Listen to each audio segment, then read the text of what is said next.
បាទសួស្តីបងប្អូនទាំងអស់គ្នាបាទហ្នឹងហើយដោយសារតែជិតដល់ថ្ងៃបុណ្យភ្ជុំបិណ្ឌហើយអ្នកនរគ្នាហ្នឹងហើយតើបងប្អូនទាំងអស់គ្នាបានទៅវត្តបានប៉ុន្មានវត្តហើយកុំភ្លេចជួយ comment នៅខាងក្រោមវីដេអូផងបាទហ្នឹងហើយដោយសារតែមួយរយៈពេលនេះដោយសារជិតភ្ជុំបិណ្ឌអញ្ចឹងខ្ញុំអត់បានចេញវីដេអូចែកជូនអ្នកនរគ្នាទេពីរបៀបកាត់តវីដេអូនៅក្នុងកម្មវិធី KineMaster ក៏ដូចជាក្នុងកម្មវិធី CapCut បាទហ្នឹងហើយនេះដែរគឺជាវីដេអូខ្ញុំបានធ្វើវីដេអូត្រុសនៅក្នុងកម្មវិធី KineMaster បាទពីរបៀបយើងកាត់តវីដេអូ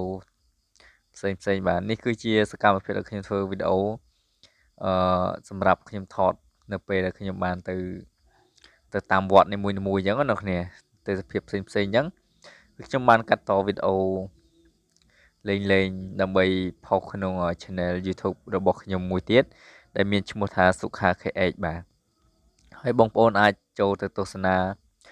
នៅក្នុង channel ខ្ញុំបាននៅក្នុងដែលមានឈ្មោះថា Sokha KH អញ្ចឹងនេះគឺជាវីដេអូដែលខ្ញុំកាត់តវីដេអូសម្រាប់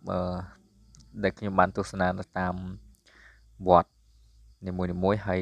ក៏ឆ្លៀតធ្វើវីដេអូលេងអញ្ចឹងប៉ុន្តែខ្ញុំអត់បានផុសនៅក្នុង channel មួយនេះទេខ្ញុំផុសនៅក្នុង channel មួយទៀត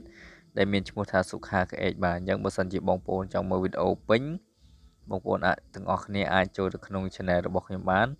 ដោយវាយពាក្យថា Sokha KH ឬក៏អាចឆែកនៅក្នុង channel របស់ខ្ញុំហ្នឹងក៏ឃើញដែរបាទ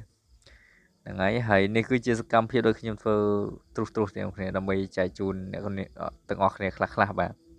ពីរបៀបយើងដាក់វីដេអូនីមួយហើយក៏ដាក់ effect ឬក៏ដាក់អីផ្សេងអញ្ចឹងហ្នឹងហើយនេះគឺជាលទ្ធផលដែលខ្ញុំបានធ្វើវីដេអូនេះបាទ